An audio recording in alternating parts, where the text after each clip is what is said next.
Hello, and welcome to Titan TV News. I'm Zach Ciccone. And I'm Shelby Cotterman. The Illinois Wesleyan University Jazz Ensemble will perform their annual Halloween concert on Saturday, October 27th, held in Westbrook Auditorium in Presser Hall. Come for a night of great music and costume magicians. Make sure to wear a costume yourself, as there will be a costume contest during the show. It's free, so come out to support our music department and have a good time. If you would like to get more involved with the Wesleyan community, you can participate in our campus's Titan to Titan program. Titan to Titan pairs up current students with retired alumni to help them out with chores such as cleaning out garages, weeding flower beds, and other lighthouse work. It's a great way to show that people can always be connected to their Wesleyan heritage. To get involved, contact Darcy Grader at dgreder@iwu.edu. Another great way to get involved is through Habitat for Humanity. Here's Sid Chaudhry with Maya Thalman to tell you how. Hello and welcome to Titan TV. My name is Siddharth Chaudhry and joining me today is Mia from Habitat of Humanity. Thanks for being with us. Thanks, it's actually Maya. Maya, I'm sorry. So tell us a little bit about Habitat. Well, Habitat for Humanity is a nonprofit organization. It's international, but here on campus we have our own campus chapter, and we work with the McLean County affiliate, and we also work with ISU's chapter, and we build a house right on Vernon Avenue, which is a couple blocks north, and we have students go every Saturday to help build a house, and we start in August, and we build all the way through the year, and the house will be done in April. So that's the building side of it, but then we also have to fundraise, and to build a house, it costs $30,000. And since we work with ISU and they kind of have a bigger student pool, obviously, because we're a small university, they get to raise $25,000 and we have to raise $5,000 to make that $30,000 house. So over the course of the year, besides building on Saturdays, we also have to fundraise. And right now we're doing Trick or Treat for Change, which is on Halloween, and that's one of our big fundraisers. And we're also doing this new fundraiser called Cow Pie Bingo. Oh, very interesting. So how's the fundraising looking so far? Like, how's the house looking? The house looking is good. We got 4 walls, and we have a shed, and they have the stairs in it, and like the frames and stuff. So they're working on the second level right now. So hopefully they get all the first floor done, so once it becomes cold that we can still build on the inside and work on stuff before as the winter goes. That's interesting. So you have a lot of students involved. Do you think that a lot of students on campus are getting involved with the Habitat as well? They are. This year was kind of a new rebuilding year, if you want to hear the pun. But yeah, we have a lot of people every week. At least like 8 or 10 people want to go out and build, which is great because it's a Saturday morning. It's from 8 to noon, so it's hard for people to get up sometimes. But so far, we've had a lot of dedication. But the downside is because we do share it with ISU, about 12 to 15 people can work on the site, and since they're bigger, they get 10 spots, and we only get 5. So out of those 8 or 10 people that want to build every Saturday, we can only bring 5. But it's so great because we've had a lot of great turnout every Saturday. And if people can't build the specific Saturday they want, we can save them a spot for the next time.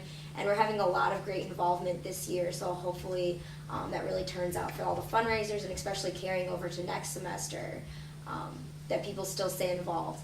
So yeah. Great, that's excellent. You know, this seems like such a noble thing you guys doing. So, do you have any message that you want to give to the students to recommend that they get involved with this? Yeah, for sure. We have chapter meetings every 2 weeks, and but the biggest thing right now is that we have Trick or Treat for Change, and that's on Halloween at 4 p.m. So it's next Wednesday, or 2 Wednesdays, the 31st. Yeah, 31st. The 31st Halloween, and we go to ISU at 4 o'clock, and they kind of show us a neighborhood to go to, and you go in a group of 4, and you go to the neighborhoods, and they've been doing this. This is the 9th year, and we usually raise about $30,000 within that one night. And you go around to different houses in a group of 4, and you just ask if anybody has any extra change. And a lot of people, they already know we're coming, so we'll have like checks written out for money, which is great because it's all going back to McLean County so that we can build more houses. So do you guys dress up? Do you know what you're going to be for Halloween? I don't know what I'm going to be for that night, but I know okay. I think I know what I'm going to be for Halloween. But yeah, people dress up.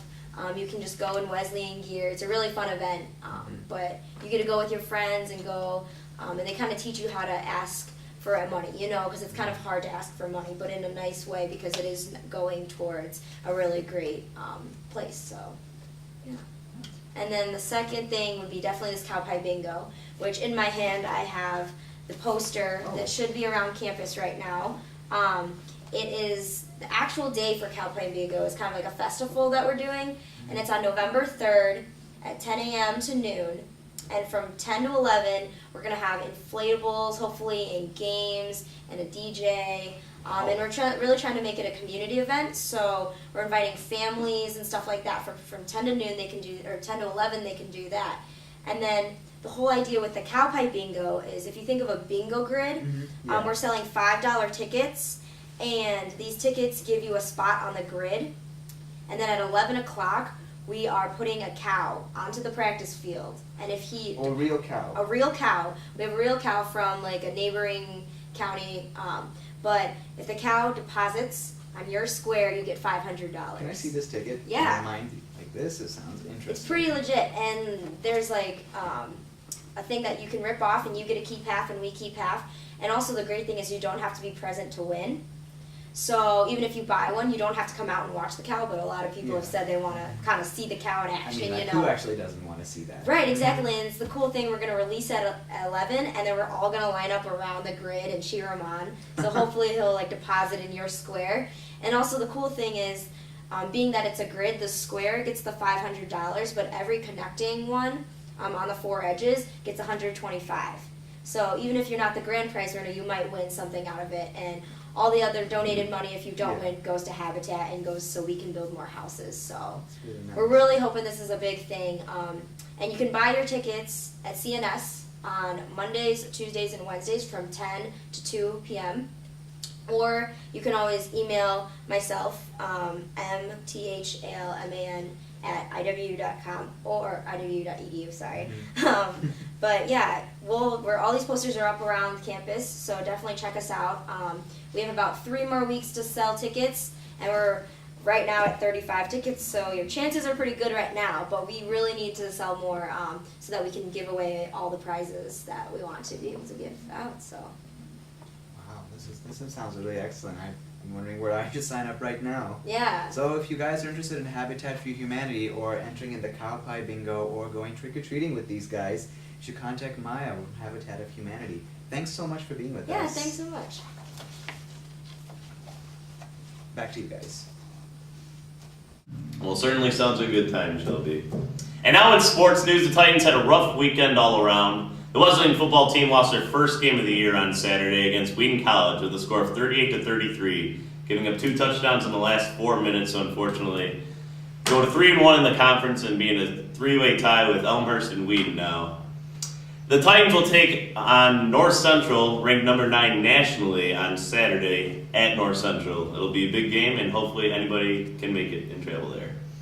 Now, the Wesleyan women's volleyball team went 1-2 at the Warhawk Invitational in Whitewater, Wisconsin this weekend. The Titans lost their first game against nationally ranked host team, Wisconsin Whitewater, 11-14. The second and final day of the tournament saw them go head-to-head with Edgewood College and University of Wisconsin River Falls. After defeating Edgewood in 4 sets, Wesleyan fell to River Falls in 5 sets. Catch women's volleyball again on Friday and Saturday in the Baker Chevrolet Volleyball Classic right here at the Shirk Center. After a nearly scoreless first half, the Titan women's soccer team fell to Wheaton College 4-0 on Saturday at Nice Field in what was the first matchup of the season between the two teams. Currently ranked 3rd in the CCIW with a league record of 3-2, Wesleyan trials Wheaton and Augustana as they get closer to the conference championships. The Titans play their last regular season game on Wednesday, October 31st against Carthage College in Kenosha, Wisconsin. Also on Saturday, the Wesleyan men's soccer team was defeated by Wheaton College with a deciding score of 3-1. The loss sends the Titans into an 11-3 overall record and a 4-1 conference record. They head to Kenosha, Wisconsin with the Wesleyan women on Wednesday, October 31st for a matchup against Carthage. Thanks again for joining us tonight at Titan TV News. I'm Zach Ciccone. And I'm Shelby Cotterman. Have a good evening, Titans.